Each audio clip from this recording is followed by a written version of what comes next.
certainly a painful loss on Saturday, but we had a good day of meetings yesterday, learned from it, and we've moved on. And we got a great opportunity Saturday out in East Lansing against Michigan State. Really good football team. They've lost 6 games, all of them to ranked opponents, and they're, I think, a really well-balanced, complementary team. Offensively, the quarterback, too, Childs, is a tremendous athlete. Really a quarterback that you can see is just getting better and better each week. We recruited him. We're very familiar with him. We really wanted him.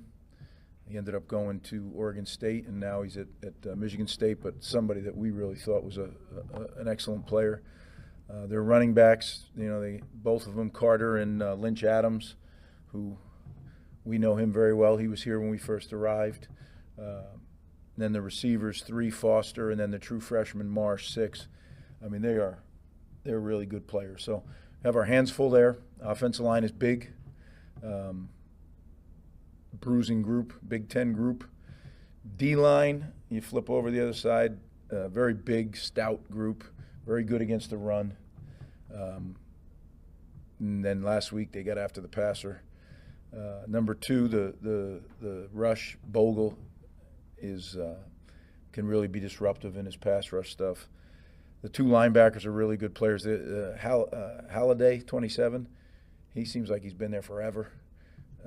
He's a throwback guy. I love the way he no gloves, no tape, no nothing. He just goes out and plays ball. And then Turner, the kid from Wisconsin, has really found a home there and is doing well.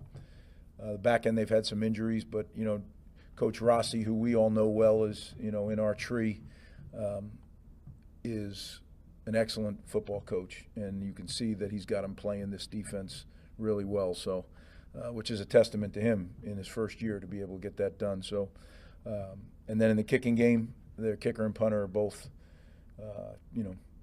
top in the country. So, I think it's a huge challenge going on the road, playing a team that's certainly motivated with bowl aspirations, but I don't worry about the other team. I learn about the other team. We use it to educate ourselves, but our team has overcome adversity all season, and they'll overcome it again. That's how we're going to approach the week and get ready to go out there and play a great Big Ten football game. Questions? Just kind of going off of what you just said about overcoming adversity. I mean, how do you feel like, I guess, what have you seen from them all season, the way that they've handled this, and how do you feel like it's prepared them to handle this moment right now, turning the page quickly on a loss like what happened the other day?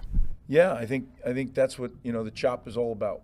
People want to think that it's some kind of slogan. It's not. It's a way of life, and to be able to keep hitting that spot over and over again, no matter if it's good or bad. And we've had a lot, with the injuries and all those things. We've had a lot of things that can test your will, test your focus, and I think our guys have done a very good job. Here's another opportunity. The injury situation. I do that on the availability report, but it is what it is.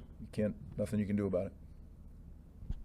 What was your self-evaluation like after the game and your decisions at the end of the game, specifically calling a timeout on the kick? In hindsight, did you address any of that through self-reflection, or what was that process like? Yeah, nothing's changed since last time we talked. Right, I've literally, with the team and myself, we're moving on. We've moved on. Actually, we're not moving on. We've moved on. We've got a huge challenge in front of us. But yeah, since I last saw you. It seems like the past 2 weeks we've seen a bit of an uptick in some of those defensive backfield penalties. Is there anything in particular you can point to as something that you're trying to remedy that, or is it kind of like the wide receivers that you faced, anything that you've noticed? I think it's a great question. I think it has a combination of all those things. I think situationally, the receivers we've played, those are 2 elite groups of receivers that we faced, but we're going to be facing another group this week. We've gotten a little handsy, which you can't do. We got to remedy it for sure, because it was a factor for sure. With all the injuries you've had, especially on the defensive side of the ball, how difficult is it to do what you want to do always, and how many adjustments do you have to make both in the moment but throughout the week to be able to supplement or augment that?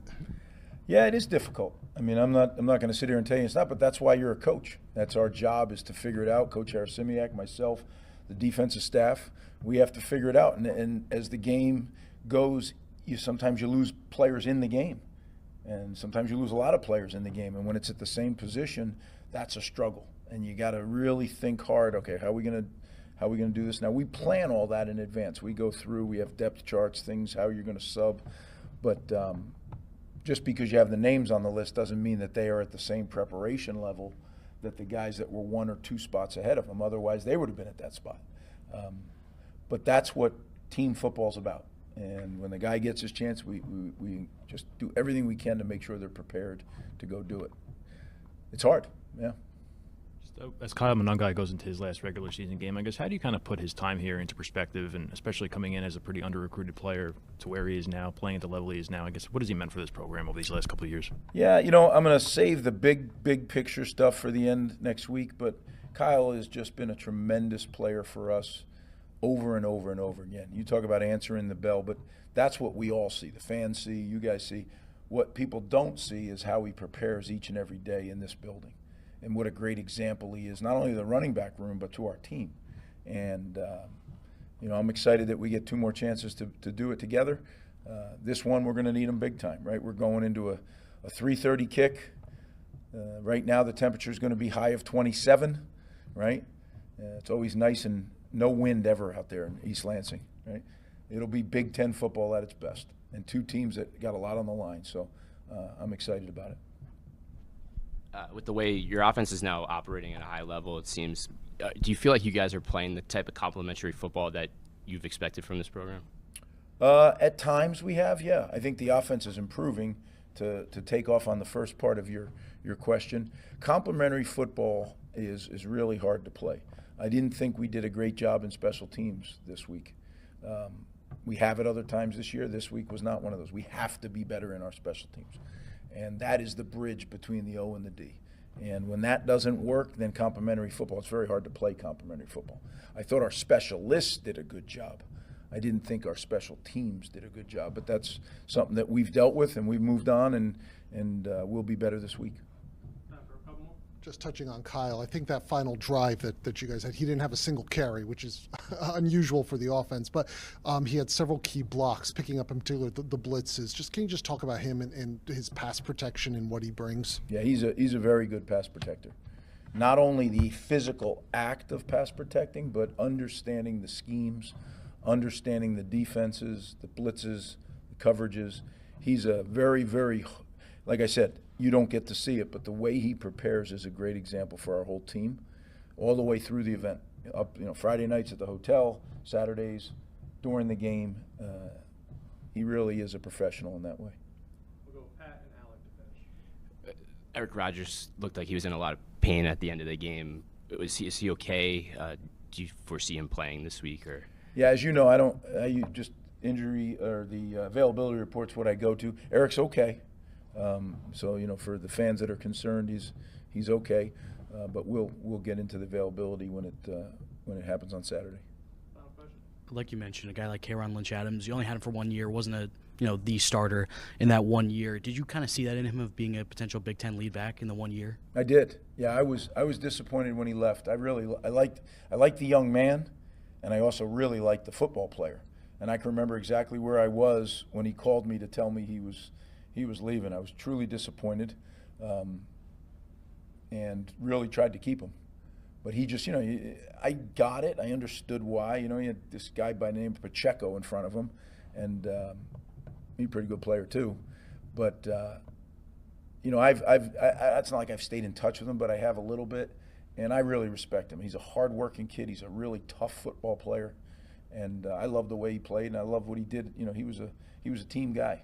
So I was disappointed when we lost him, and I'm not surprised that he's had success and that he's having success now. So he's someone we have to stop for sure. Thanks, guys. Appreciate it.